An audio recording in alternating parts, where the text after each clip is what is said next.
Qualifica acredita no poder de mobilização das mulheres nas famílias, nas empresas, nas comunidades, nos negócios, na política.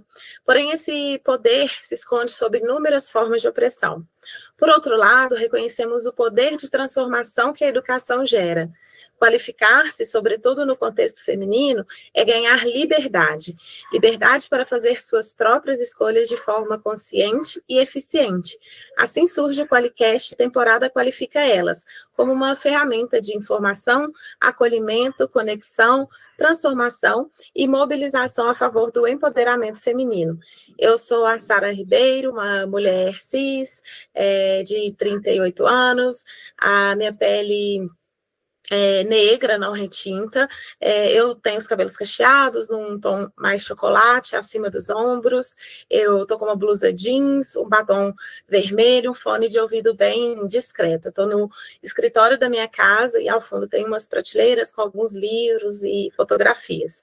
Eu nasci e moro em Belo Horizonte e sou casada, mãe do Samuel, que está com 1 ano e 8 meses. Eu amo viajar e praticar atividades ao ar livre, fazer pilates, e sou formada em relações públicas, mas eu me encantei e atuo na área da educação já há algum tempo, e hoje estou na Qualifica como analista de design instrucional, analista de educação, basicamente, e sou apresentadora do Qualicast, temporada Qualifica Elas, e hoje eu tenho a honra de trazer uma mulher forte, inspiradora para o nosso time, a Jéssica Mota, nossa professora aqui do Qualifica.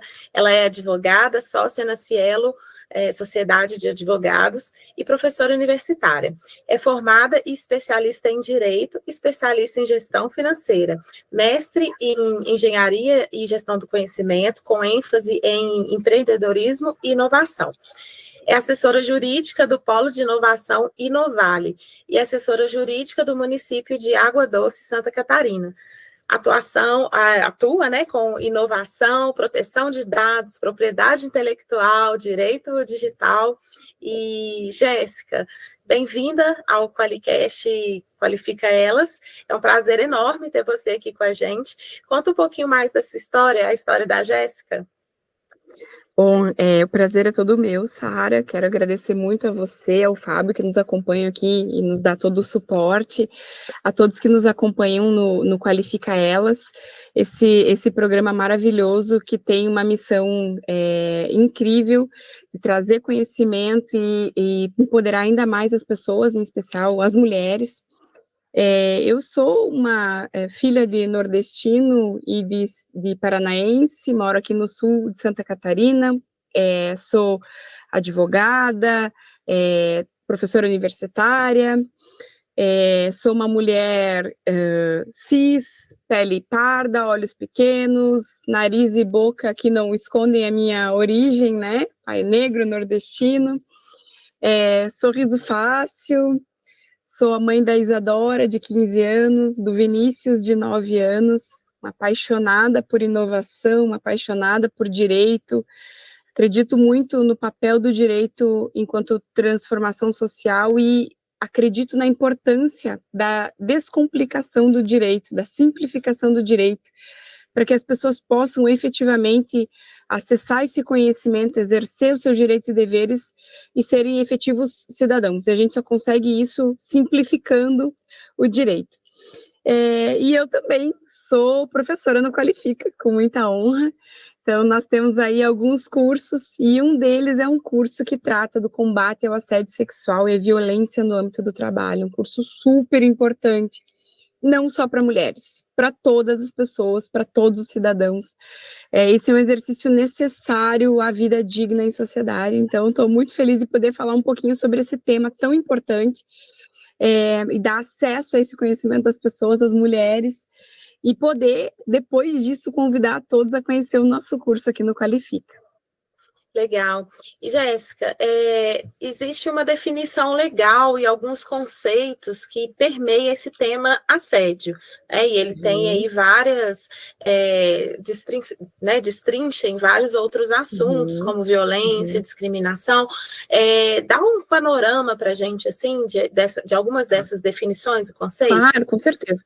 Esse é um tema que ele está mais em voga agora, né, Sara? Em especial em razão da aprovação recente do programa Emprega Mulheres, Emprega Mais Mulheres. É uma legislação do final de 2022, de setembro, e essa lei, ela traz uma série de medidas com o objetivo de inserir e manter as mulheres no mercado de trabalho. E algumas dessas medidas dizem respeito ao apoio à parentalidade na primeira infância, a flexibilização do regime de trabalho, qualificação de mulheres, e uma das ações é a prevenção e combate ao assédio sexual e outras formas de violência no ambiente de trabalho.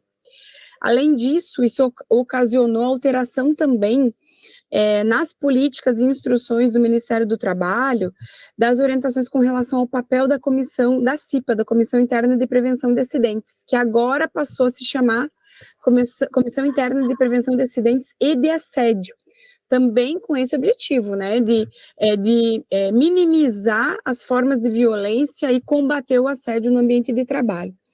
Essas normas, essas medidas incluem, entre outras, né, que todas as empresas tragam o tema da violência e do assédio como um tema a ser discutido, implementado e prevenido no ambiente das empresas.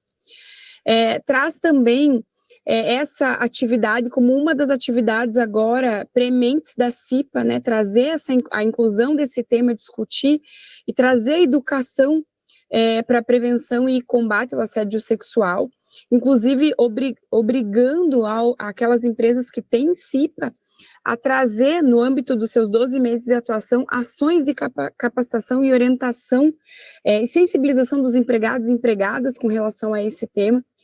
Então, foi nesse cenário que começou a se discutir cada vez mais a questão do assédio sexual. E o que é importante, né, como você bem traz à tona, para a gente entender melhor o assédio, o conceito de assédio, a gente tem que trazer outros temas, que é a discriminação e a violência. Então, o que são esses temas que já estão trazidos em documentos internacionais e nacionais, né? Então, nós temos aí a Organização Internacional do Trabalho, a OIT, e outros com uma série de regramentos, e esse organismo, ele define a discriminação como sendo toda distinção, exclusão ou preferência fundada em raça, cor, sexo, religião, opinião política, ascendência nacional ou origem sexual. Então, veja que a discriminação, ela é super ampla e não trata só de gênero, né? E toda vez que essa ação ela tiver como efeito a destruição ou alteração da igualdade de oportunidades ou tratamento em mercado de emprego ou profissão, eu vou ter aí a caracterização da discriminação. E a discriminação ela é vedada, tanto nos textos legais internacionais, quanto nos textos legais brasileiros, Constituição Federal, CLT, Estatutos de Servidores, enfim, né? E aí, eu já sei o que é discriminação. E apesar de não haver, assim, uma definição exata ou única do que seja violência ou assédio, a gente leva como referência, óbvio, né, o que os documentos legais internacionais dizem. E quando eu trato de violência, antes de chegar no assédio, é bem importante deixar claro que violência não é só violência física, né?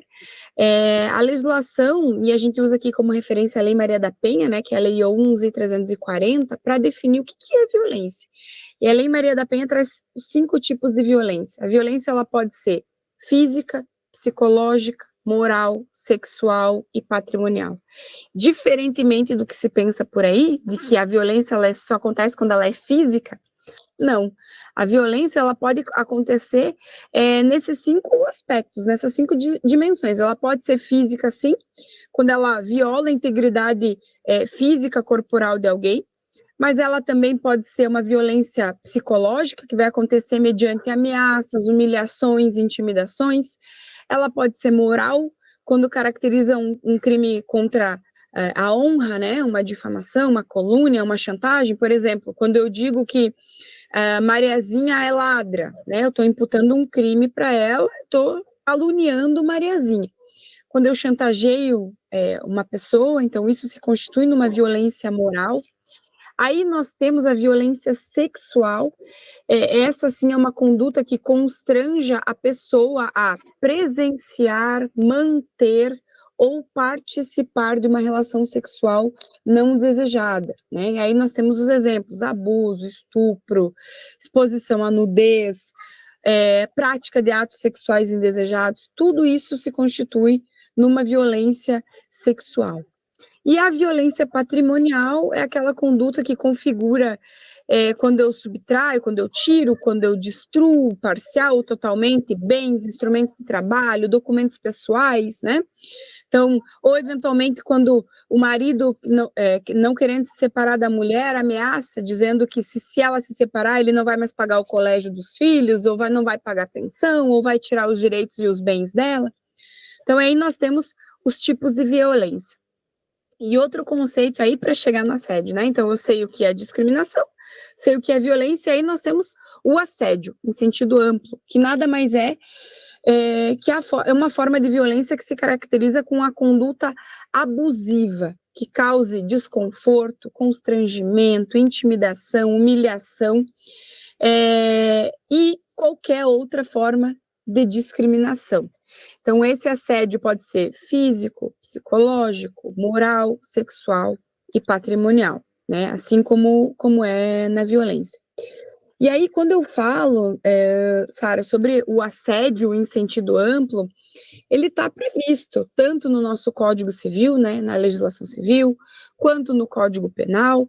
Então, tem que ficar claro, assim, que quando eu causo dano a alguém por ação, quando eu faço ou quando eu deixo de fazer, por omissão, e eu causo um dano para essa pessoa, mesmo que seja exclusivamente moral, eu tenho o dever de reparar esse dano. Então, aquele que por ato ilícito causa dano a alguém tem que reparar o dano. Então, quando eu falo de assédio no sentido amplo, eu tenho sim o assédio moral, que é aquele que, se ficar configurado, eu tenho que reparar o dano. Eu tenho o assédio moral, sexual, que além do dano causado, eu ainda posso ter uma implicação no âmbito penal, né? Responder um processo de crime. E aí a grande diferença, né, do assédio moral para o assédio sexual.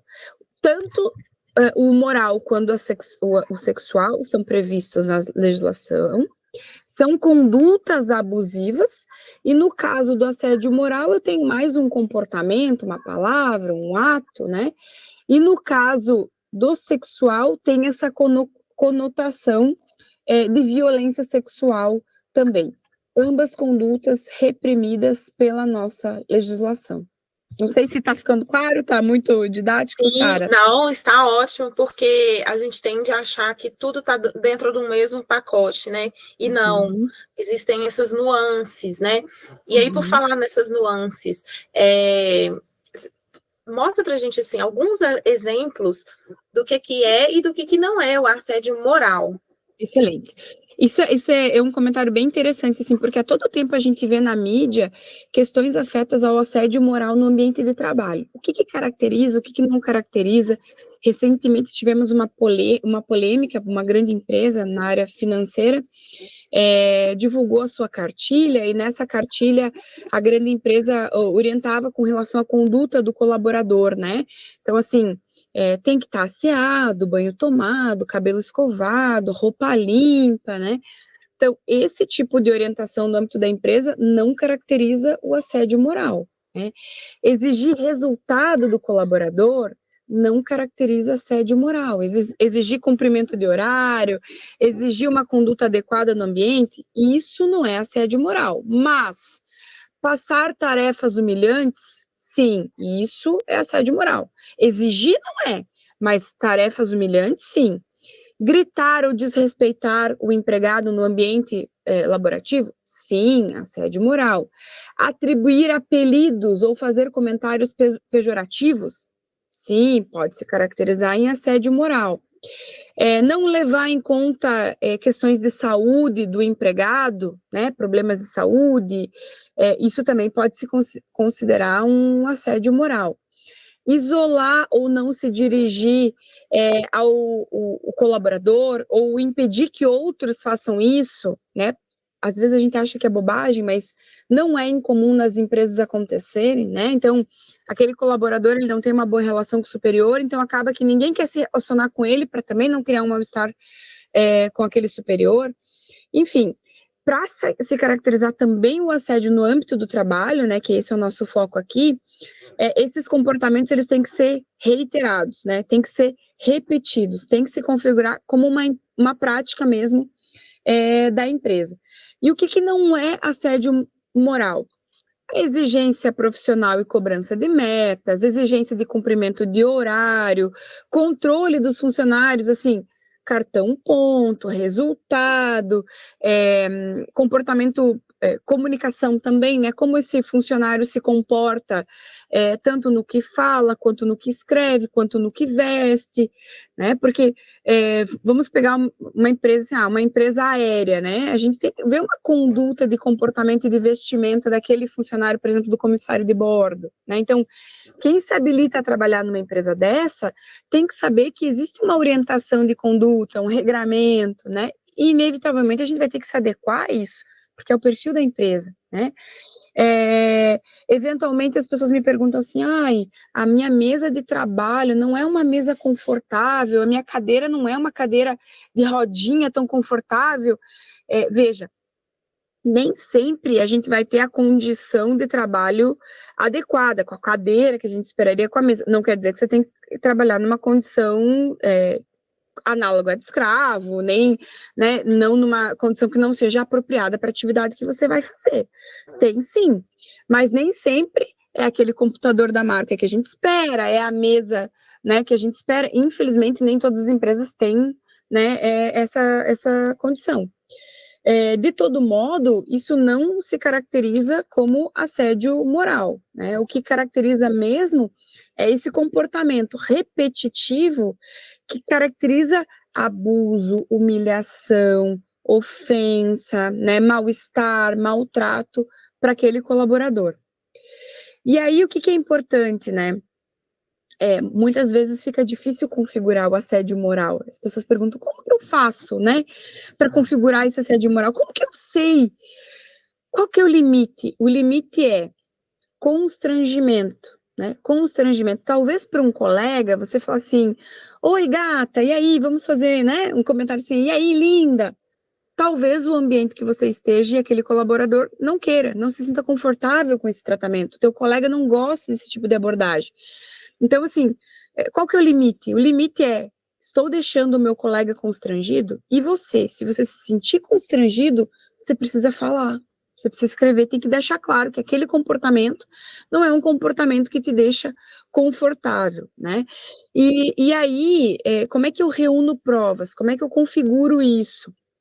Como normalmente a conduta ela é verbal, dificilmente ela é escrita, né? Então, você tem que reunir as provas necessárias para configurar aquele assédio, né?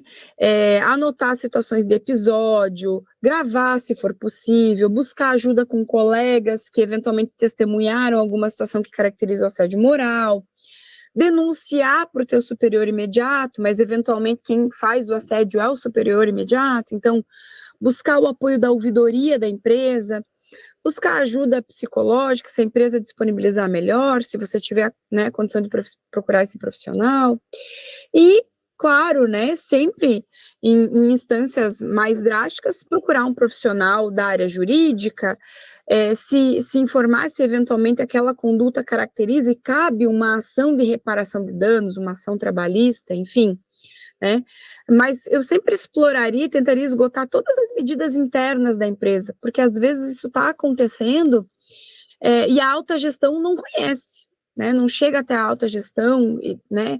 Então, por isso também a importância dessa lei, né? Da Lei 14.457, que é o programa Emprega Mais Mulheres, porque ela responsabiliza a empresa também de educar os empregados e desempregados, para dizer o que é o assédio, o que é o assédio moral, o que é o assédio sexual, o que não é, o que que pode, porque a educação é libertadora, né? Quando se sabe o que pode, o que não pode, tanto para a empresa quanto para os colaboradores, então o conhecimento salva, ele vai nos dizer o que que pode, o que que não pode. Lembrando que no ambiente do trabalho, todo ato lesivo à honra, boa fama, ato praticado por pessoa, ou mesmo a ofensa física nas mesmas condições, essa incontinência de conduta, esse mau procedimento, pode configurar em dispensa por justa causa, né, nos termos da legislação trabalhista.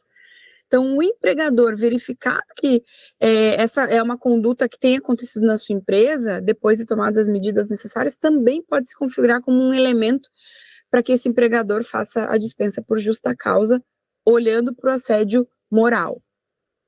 Ok.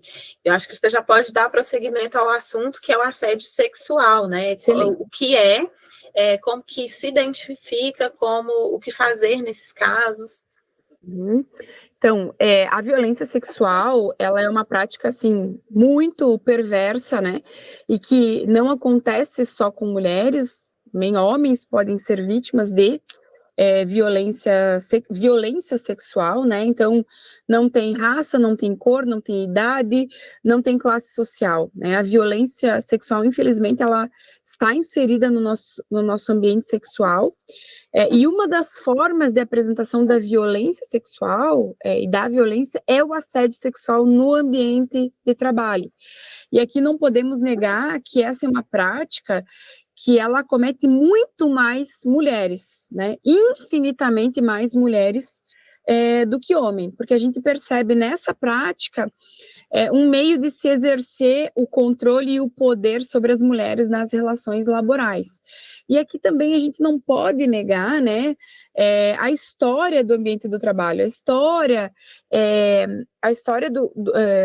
das atividades laborativas no mundo e no Brasil. Então, as mulheres vieram a trabalhar nas empresas, nas fábricas, muito depois dos homens, conquistaram seus espaços, mas ainda existe uma restrição, uma diferenciação, e não sou eu que estou dizendo, né? Os números dizem isso. Dados recentes da ONU dão conta de que de 10 mulheres, 7 sofrerão algum tipo de violência na sua vida.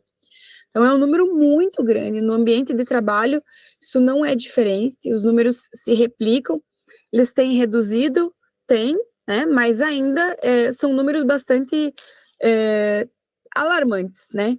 Tristes. E quando se fala do assédio sexual, nós temos a previsão da nossa legislação, né, do Código Penal brasileiro, que estabelece que constranger alguém com o intuito de obter vantagem ou favorecimento sexual, prevalecendo-se o agente da sua condição de superior hierárquico ou ascendência inerentes ao exercício do emprego, cargo ou função, é considerado crime. Então, é crime com penalidade, pena restritiva de liberdade, né, detenção de 1 a 2 anos. Essa pena ela pode ser aumentada se a vítima for menor de 18 anos, porque nós temos, obviamente, no ambiente do trabalho aí, estagiários, menores aprendizes, né, e eventualmente até profissionais com menores de 18 anos. Então, o assédio sexual, óbvio, é uma conduta que, além de ser uma conduta merecedora de reprovação social, também existe uma reprovação penal, legal, tanto no âmbito civil quanto no âmbito penal, né? A lei vai punir aquele constrangimento que tem como objetivo forçar, compelir ou obrigar alguém a fornecer um favor sexual. E isso se aplica no ambiente de trabalho, num primeiro momento, do superior do superior imediato para aquele colaborador que está afeto, aquele superior, mas também tanto as decisões dos tribunais, né, têm entendido que de colega para colega também pode haver a caracterização do assédio sexual, não é só do líder para o subordinado, mas de um colega para outro também. O que tem que ficar claro para o assédio sexual? O não consentimento. Né? O não consentimento, diferentemente do assédio moral, aqui a conduta pode ser repetida ou não. Aconteceu uma vez, sem consentimento, já caracteriza. E ao contrário do que se pensa, também não precisa ter o contato físico para caracterizar o assédio sexual. Pode ser por gesto, pode ser verbal, pode ser por escrito, inclusive por meio digital. Tá? Inclusive por meio digital. Então, aquela cantada, aquele flerte entre colegas superiores é assédio sexual? Não necessariamente. Tá? Então, quer dizer que eu não posso mais olhar a minha colega que veio muito elegantemente vestida e dizer: olha, Jéssica, parabéns, você está muito bonita, elegante, bem vestida. Isso é assédio sexual? Não, não é. Tá? Então, um elogio, eventualmente até, né? Jéssica, tá bonitona, de repente, né? Uma hora dessas podemos sair cantada, e, em especial se houver esse consentimento, também não é assédio sexual. Daqui a pouco a Jéssica também está interessada no colega, no superior, tem problema. Aí a gente vai ter que verificar, né, questões de políticas internas da empresa, se tem alguma restrição, né. Eu recomendo que no ambiente de trabalho não se faça nada, né, gente? Mas não quer dizer que eventualmente você não possa começar a namorar com um colega, não, né? O que a lei veda é realmente essa conduta de constrangimento. E aí, o próprio Código Penal vai fazer a diferenciação entre o que é assédio sexual e importunação sexual, né? Importunação mais vinculada àquela prática contra alguém sem a anuência de um ato libidinoso, né? Para satisfazer a sua própria lascívia de terceiro. Eventualmente, a gente vê aí um tempo atrás, aquela questão do indivíduo se masturbando, olhando uma colega, né? Então, isso é importunação sexual, também passível de penalização, tá? Não é uma conduta aceita, nem socialmente, nem legalmente, mas ambos são crimes contra a liberdade sexual, né? Então, nós temos o assédio e nós temos a importunação. E aí, assim, quem que pode ser a vítima de assédio sexual, né? Qualquer pessoa. Normalmente o que se vê é que a conduta é muito mais contra mulheres, mas qualquer pessoa pode ser vítima, um homem inclusive, né? No ambiente de trabalho. Então, esse assédio ele pode se caracterizar de muitas maneiras, né? De modo vertical ou de modo horizontal. Então, horizontal quando há uma distinção hierárquica e vertical de colegas para colegas, ou eventualmente um fornecedor, é só um colega de trabalho? Não, daqui a pouco é um fornecedor da empresa, um cliente, né? E também não abrange só o ambiente físico, né, de trabalho. Eventualmente, um funcionário que está em home office, então ele não pode ser vítima de assédio sexual? Pode também. Né? Lembrem que essa abordagem ela pode acontecer no âmbito digital. Então, é bem importante que isso fique claro, né? Claro, o que a gente percebe é que algumas empresas, alguns modelos de negócios, eles favorecem, tem alguns fatores de risco para a exposição do trabalhador à violência e assédio, né? Normalmente quem trabalha muito com contato ao público, né? Atendimento ao público fica mais exposto.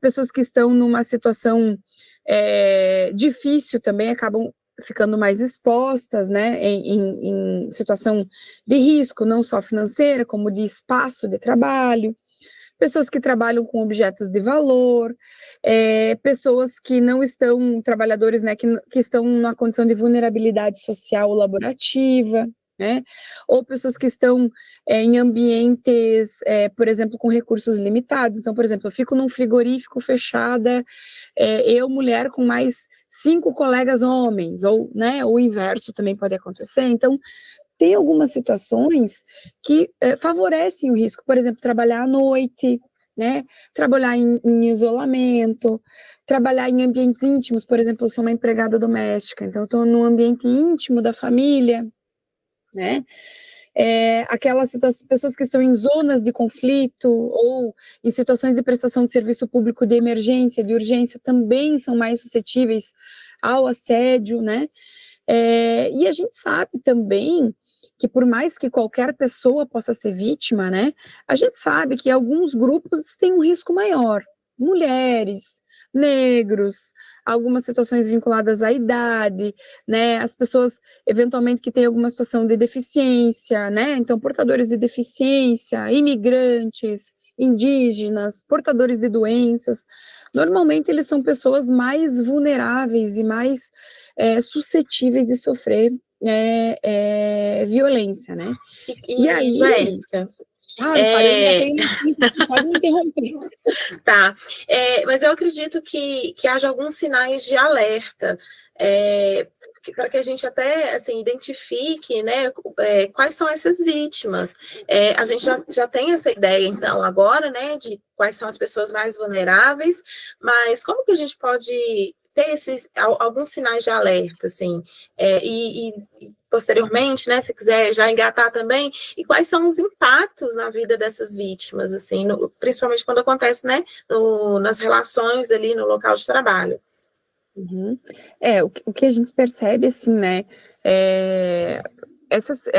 essa situação, ela vai afetar diretamente o ambiente de trabalho e o resultado também. Então, para a empresa, sai barato investir em educação, sai barato investir em capacitação.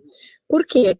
Porque o colaborador que ele está atento, que ele é educado, a chance dele cometer é menor e a chance dele ser vítima é menor, né? Inevitavelmente, a gente percebe um colaborador mais quieto, mais irritadiço, mais atestados médicos. Então, isso é o que a gente vê, assim, né, de modo mais claro no desempenho, né? Para aquele que está sofrendo isso, dores de cabeça, né, ansiedade, dorme mal, né? A gente vê assim muito forte como impacto na vítima, né?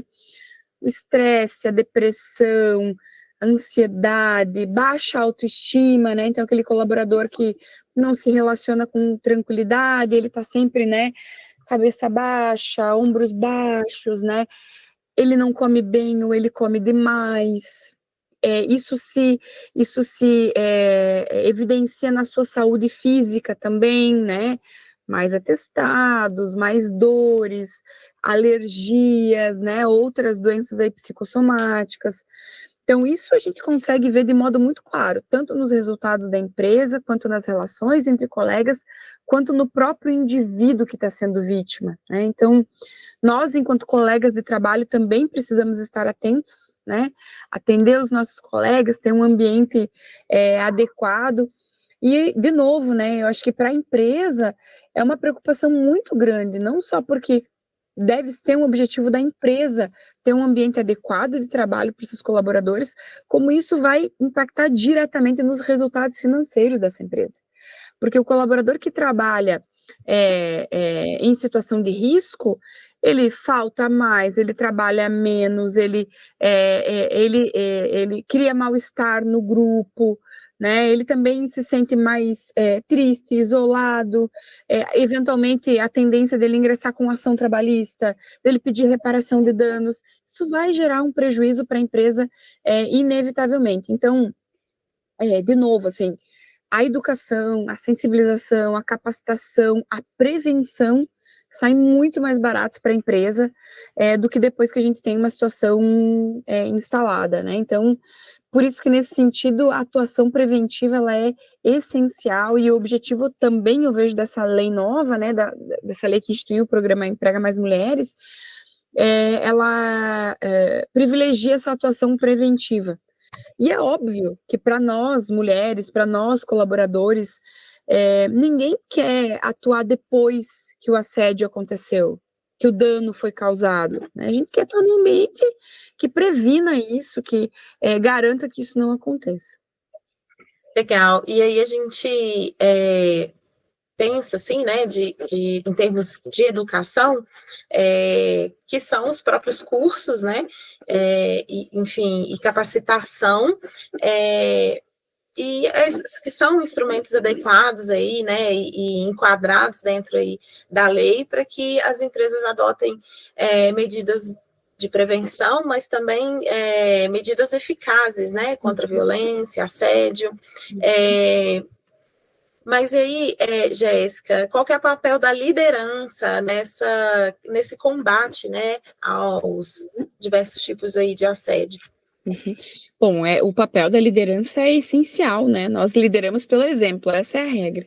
Então, é bem importante, primeiro, que se conheça a legislação, que se conheça as regras, que fique muito claro quem são os colaboradores que eu estou contratando, qual que é o perfil, qual que é a cultura, onde é que eles estão inseridos, né? Que isso fique muito claro dentro da minha empresa. Depois que eu tenho claro isso dentro da minha empresa, no âmbito, né, olhar para fora e entender o que as regras externas, o que a legislação diz, é importante que eu estabeleça uma conduta interna, e que essa conduta, que essa minha política interna, ela deixe muito claro quais são as práticas que a minha empresa vai adotar para prevenir e combater a prática da violência no âmbito de trabalho. Então, eu tenho que ter uma política, e essa política, por óbvio, tem que começar pela educação, as pessoas têm que estar muito claro para as pessoas. Veja, é muito diferente eu ter um colaborador que trabalha numa universidade, do colaborador que trabalha numa lanchonete, numa agropecuária, numa indústria. São perfis, são colaboradores com formações diferentes, com experiências diferentes. Então, eu preciso, primeiro, balizar, educar essas pessoas, deixar claro para elas poderem entender também as minhas políticas internas, né? Eu posso ter as melhores políticas do mundo, mas se o meu colaborador não conhecer, não entender, não adianta nada, né? É política para inglês ver, para colocar lá no site, e isso não adianta, né? Então, eu tenho que ter uma política que estabeleça formas de proteção contra qualquer tipo de violência no ambiente de trabalho e assédio, que estimule uma cultura que diminua os riscos psicossociais, que estimule o bom relacionamento, que estimule a conversa, que estimule realmente uma relação saudável no ambiente da empresa. Que eu tenha instrumentos não só de prevenir, educar, mas de coibir essas práticas. Que eu tenha uma ouvidoria, que eu tenha um canal de denúncia estabelecido, né, que eu tenha uma fonte de apoio a esse colaborador, para que ele possa, com segurança, sem medo de retaliação, poder ser ouvido, poder relatar as suas angústias, os seus medos e as situações que têm acontecido, né, no ambiente de trabalho. Então, primeiro, oferecer informação, fazer uma boa política interna, incentivar práticas respeitosas. E de nada adianta eu ser um líder, eu ter uma excelente política, eu ter excelente capacitação e eu gritar com os meus colaboradores. Eu ser desrespeitosa, eu praticar o assédio com relação aos meus colaboradores. Então, eu tenho que realmente liderar pelo exemplo e garantir que a cultura da minha empresa seja uma cultura que represente essa preocupação da empresa com a proteção dos colaboradores. Então, ter um espaço para denúncia, acolher essas denúncias e, mais do que isso, né, apurar e punir as violações que são denunciadas. Porque não basta eu ter uma caixinha lá de sugestões e críticas, juntar tudo aquilo e ignorar, né? Eu tenho que efetivamente deixar claro para o meu colaborador que tanto a proteção daquele colaborador que sofreu assédio, quanto da eventual testemunha, que essas pessoas serão protegidas, né, e que a empresa vai levar com seriedade e apurar com seriedade o que foi que aconteceu. E é claro, né, encerrada essa questão do procedimento interno, não judicial, sempre cabe, né, para o colaborador buscar a demanda judicial, né, e responsabilizar não só o colega, o superior, como a empresa, né? A gente já tem visto as decisões dos tribunais nesse sentido, assim, de reconhecer isso. Então, o líder tem um papel essencial, que é o papel de educar, estabelecer o regramento interno, garantir que seja cumprido, ter meios de ouvir os seus colaboradores, de proteger esses colaboradores quando eles falam, né? E de punir efetivamente aqueles que não estão respeitando a legislação interna e a legislação externa, né? Legal, legal você ter falado isso, porque a gente vê, às vezes, até em grandes corporações que têm setores de compliance, né, quando a vítima ela vai fazer a denúncia, a prova, né, ela é, às vezes, um empecilho, um obstáculo ali. E vimos, né, muito comum isso na mídia, de não ter aquele acolhimento, não ter, aliás, pode até ter um certo acolhimento, mas não há aquela investigação e aquela punição, e vai acontecendo, né, com outras pessoas também. Mas quando, às vezes, vai para a mídia, né? Aí dá um jeito, aí a pessoa, né, a vítima, ela acaba ali aparecendo outras vítimas, porque aquela começou, né? Mas como que, então existe essa cadência, sim, né, também Isso. de apuração e enfim, de punição. Mas e aí, judicial ou não judicial, como que acontece essa questão, né, dessa organização pelos trabalhadores? Assim? No âmbito não judicial, né, são as medidas administrativas internas, que o colaborador tem que ter a condição de, né, de ser ouvido, e aí, de novo, né, é uma pena que ainda hoje no nosso país, claro, é uma questão histórica, eu vejo que a gente vai aos poucos vencendo isso, eu gostaria que fosse mais rápido do que mas é o que acontece com qualquer pessoa que sofre violência, né, em especial a mulher, né, a tendência é a gente minimizar, dizer que não foi nada, ou a própria mulher nem se sentir vítima de violência, porque parece que é tão comum, né? Então, a gente não pode normalizar alguns comportamentos. E se no âmbito da empresa, no âmbito administrativo, eu não fui ouvida, a situação não foi apurada, e aí, claro, né? Para eu ter uma chance maior de apuração, o ideal é eu ter elementos comprobatórios, como você bem disse, Sara. Agora, como é que eu faço prova, né, de que o meu colega está me assediando? Bom, você pode gravar com o celular, você pode filmar, você pode printar conversas, né, eventualmente caso ele mande e-mail ou mensagem em Instagram ou em WhatsApp. Você pode chamar um colega, comentar com um colega e falar, olha, fulano anda me assediando, eu gostaria que você estivesse comigo nesse momento ou naquele momento, né? Então, encontrando meios de fazer a prova mesmo do assédio. Feito isso, e não tomadas medidas administrativas, o que seriam as medidas administrativas no âmbito da empresa, né? A própria empresa pode definir advertência, né, até, né, no limite, uma dispensa por justa causa, a gente vê que tem essa possibilidade. E no âmbito judicial, tanto o assédio moral quanto o assédio sexual, eles são puníveis, né, pela legislação brasileira, se ficar comprovado o dano material, físico, moral, no âmbito civil, a pessoa tem que reparar isso com dinheiro, então, uma ação de reparação de danos morais ou materiais, e ele tem que pagar por isso. E no âmbito penal, a penalização no âmbito civil, ele vai responder por crime de assédio sexual, por importunação.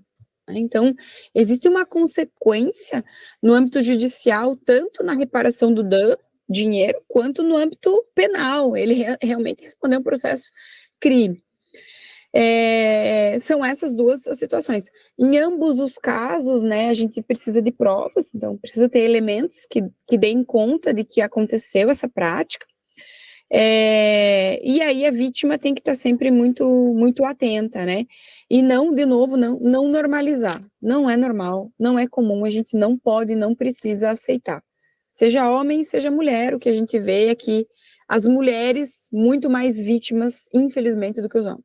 Não que eu gostaria que os homens fossem mais, né? Eu gostaria que ninguém fosse vítima, né, Sara? Exatamente. A gente sabe, né, que a promoção, né, da diversidade, né, Jéssica, faz com que a gente tenha aí um conjunto de ações políticas no ambiente de trabalho que respeite as diferenças individuais das pessoas colaboradoras e passa algumas dicas, assim, para quem é do RH e está nos ouvindo, possa pensar, né, em como promover a diversidade aí nas organizações. Excelente, assim, eu vejo que, às vezes, nas pequenas práticas, né, eu tava no parque com meu filho menino ontem, e ele estava jogando futebol, e uma garota amiguinha veio jogar junto com os meninos, e um menino falou assim, mas menina não joga futebol. E aí o meu filho falou assim, joga sim. E aí ela começou a jogar, inclusive jogou melhor do que os meninos, estava eu lá torcendo para ela jogou melhor do que os meninos. Mas veja que como é desde pequeno, né, que a gente começa a reproduzir algumas condutas. Então eu vejo que é um baita desafio, né, para as lideranças e para as lideranças de recursos humanos. Existem uma penca de legislação, uma penca que eu poderia citar aqui, que torna obrigatório o cuidado com relação à igualdade racial, o ensino da história e cultura afro-brasileira, indígena, a questão do preconceito de raça e cor, essa mesma, né, que a gente está falando que institui o programa Emprega Mais Mulheres para trazer, reter e estimular a mulher no ambiente de trabalho, dar uma condição adequada para a mulher no ambiente de trabalho. Então, a questão da igualdade,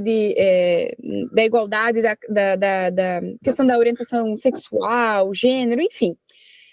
Lei tem de penca. A verdade é como garantir a efetividade dessas regras. Como garantir que a minha empresa seja um exemplo não só de cumprimento, mas de promoção dessa diversidade. E aí tem uma série de medidas, né, que os líderes de recursos humanos podem adotar, né, e eu vejo que o primeiro papel é o papel da cultura do respeito, que tem que estar, assim, inserida muito forte em qualquer empresa. A cultura do respeito, né, e da inclusão, e da igualdade, e assim, em todos os níveis. Ninguém é diferente de ninguém, né, isso tem que ficar muito claro. Segundo, a conscientização e o treinamento. Então, ações reiteradas, assim, até que vire uma lavagem cerebral mesmo, sabe? Eventos, conscientizações, quem é o quê, como é que pode, o que não pode, o papel da mulher, o que é o assédio, o que não é, a questão do gênero, eu vejo assim, muito difícil ainda o que é gênero, o que é orientação sexual, né, a questão da raça e da cor. Então tem tanta coisa, assim, eu que estou aqui no Sul, né, então a gente recebe muito nordestino, agora temos recebido muito venezuelano, muito haitiano, então, assim, um trabalho reiterado de inserção dessas pessoas nos ambientes, não só de trabalho, nos ambientes sociais, né, então, isso tem que ser, assim, muito forte, tem que ser uma bandeira de todas as empresas. Eu vejo, assim, que tem algumas ações que podem apoiar, né, criação de grupos, seja na área esportiva, seja na área cultural, que você envolva pessoas de origens de setores diversos. Isso é muito legal, por quê? Porque quando você cria vínculo com as pessoas, você é mais empático, você é mais defensor, você, né, insere melhor as pessoas, então, né, se coloca no lugar do outro, isso é muito importante.